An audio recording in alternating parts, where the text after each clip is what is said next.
In this lesson, we'll create controls for the character's torso.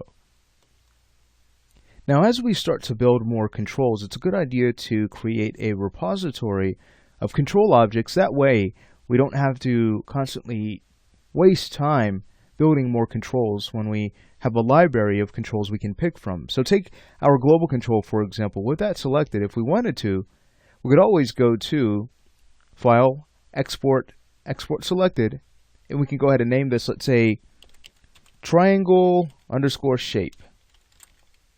Alright, great. So now we have a really fast way to access the same control. We'll go ahead and choose Save. We'll choose OK. You can see that there are some foreign objects tied to that object, but no worries.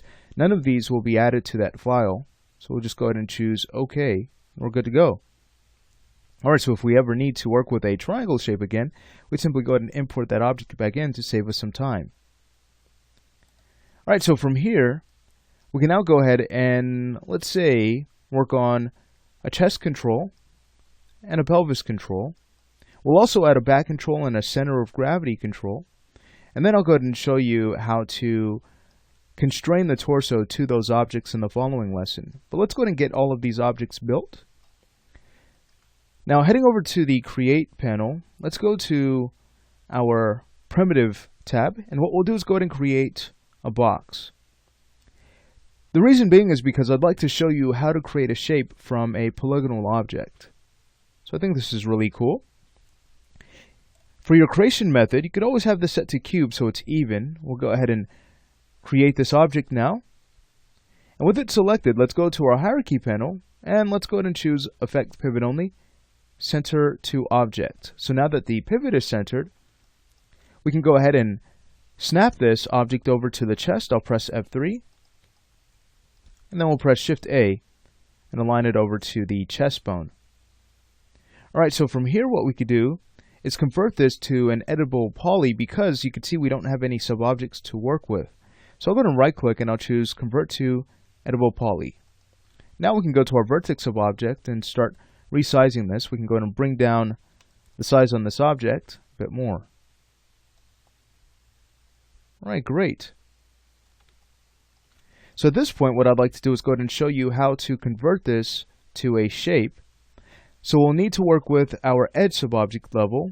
Let's go ahead and grab all of our edges. And we'll go ahead and scroll down until we find Create Shape from Selection. Let's go ahead and choose that. We'll make sure the shape type is linear to keep this form. And then we'll go ahead and choose OK. So instantly you can see we now have a shape. So what we can do here is go ahead and press F3, grab our polygonal object, and just simply delete it, and what we're left with is this curve. Very nice. So what we'll do now is head over to our Utilities tab so we can reset its X-form to clean it up, and we'll also go ahead and collapse it down using the first choice, modifier stack result. Alright, great. Now remember that repository we were talking about. It might be a good idea to store this object in that repository. So with it selected, we'll head over to Export, Export Selected. We could always call this our box shape. Alright, we'll now go ahead and choose OK. Beautiful stuff.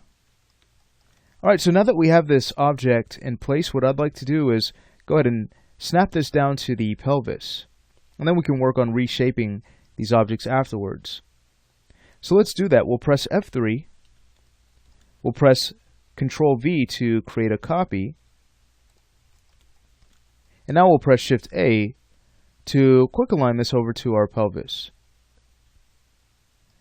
So now what we can do is go ahead and start to adjust our vertex subobject level on the chest. We'll go ahead and select all of our points. We'll grab our scale tool.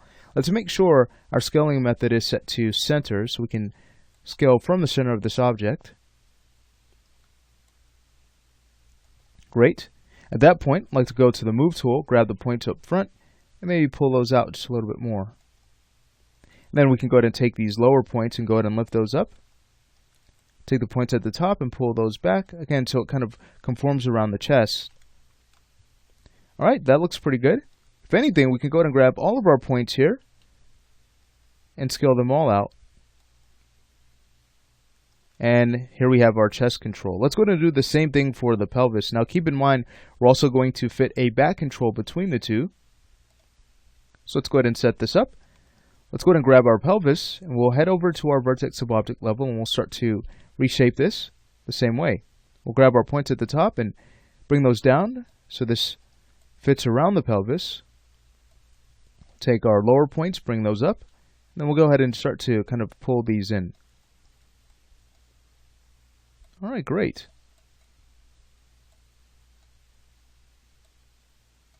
So now we have two controls. They look really cool. We can go ahead and grab them both and recolor them.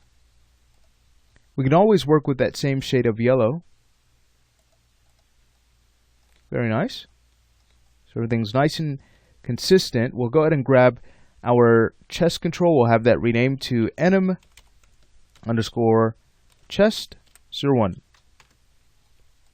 And I'll go ahead and copy this. We'll go to our pelvis, paste, and that's enum pelvis 01. Okay, great. Now that we have these new controls, we could always go ahead and add them to the controls layer. All right, great stuff. Let's say we from here go in and create a back control. So here's what we'll do. We'll grab our line tool underneath shape. There we go. We'll go ahead and press the S key so we can snap to our grid, and we'll just create a square. All right, let's go ahead and choose yes. We'll go ahead and press the S key to disable snapping, and right click to exit our line tool.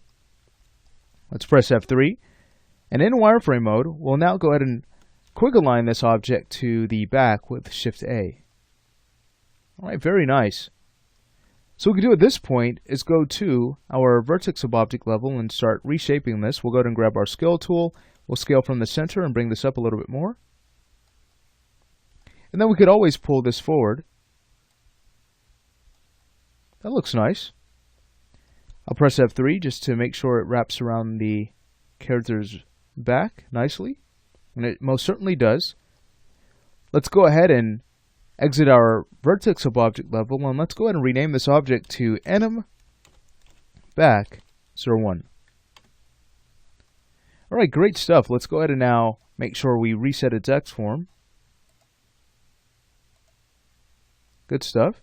We'll go ahead and collapse it down. And we can make sure that the chest is linked to our back. So as the back moves, of course, we want the chest to follow. There are more advanced systems you can set up where they move independently, and then we can use a switch to have them move together. We're going to learn a technique like that in the next level. It's called dynamic parenting or space switching. So you'll have an idea as to how to set a system like that up. But what we'll do at this point is go ahead and basically make sure that we freeze our transforms on these objects. So with them all selected, we'll go ahead and Alt-right click and choose Freeze Transform. Great. So now that their transforms are clean, we can go ahead and work on a center of gravity control to finish up. And what we'll do is create, let's say, a C shape. Pressing Alt-W, we'll go ahead and move over to our front view. Let's go ahead and create another shape using our line tool. We'll press the S key and we'll snap to grid, and you can follow my lead. We'll go 3 grid points back. We'll go ahead and click. 3 down, click, 3 over. And then we'll go 1 up, 1 over, 1 up, 1 over, and then 1 up. All right, there we have it. So now we'll go ahead and right click to exit our line tool. We'll also press the S key to disable snapping.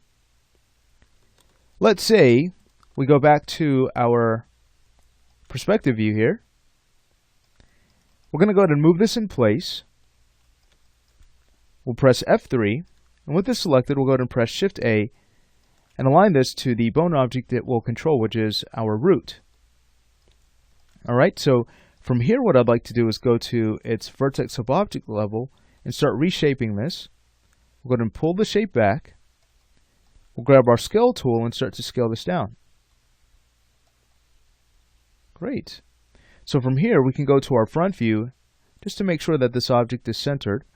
So we'll go ahead and translate it up and translate it over. That looks good.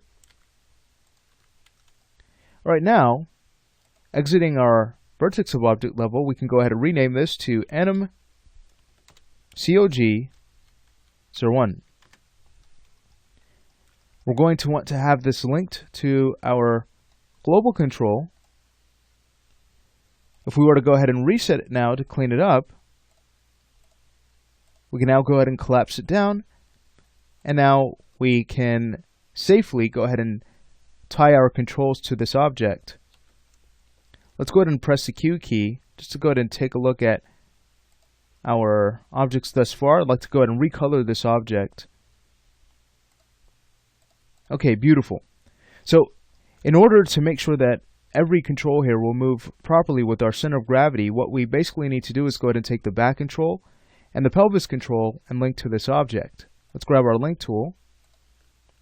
We'll link both.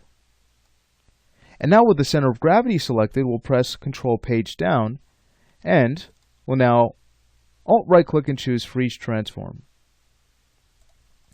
Beautiful stuff. Alright, so when we grab the center of gravity, as we start to move that, take a look.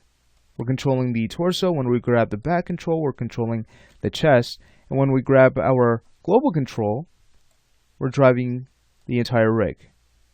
Very nice. So this would be a good time to go ahead and stop the lesson. And in the next lesson, we'll go ahead and get our bone objects connected to these controls.